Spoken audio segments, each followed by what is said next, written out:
5 candidates vying for the Republican presidential nomination sought to close the gap between themselves and frontrunner Donald Trump at the NBC News Republican presidential debate in Miami on Wednesday. The former president skipped the event in favor of a rally just a few miles away, which Florida Governor Ron DeSantis carefully swiped at.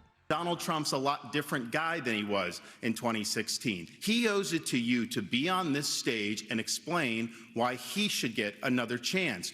Emory University political scientist Andra Gillespie said DeSantis showed improvement on the stage this time. And he had a stronger debate performance in this debate than he'd had in the previous 2 debates. The question is whether it is enough to turn the momentum back in his favor, and I'm not sure that that is the case. Former UN Ambassador Nikki Haley also briefly criticized Trump, but she and the rest of the candidates spent much of the time attacking each other. Haley traded barbs several times with businessman Vivek Ramaswamy. Putin and President Xi are salivating at the thought that someone like that could become president. They would love to see the fact of the matter is she doesn't answer so this the question. Is what I will tell She you. hit back hard and held her ground, which is something that's going to be really important, and I think that voters are going to remember.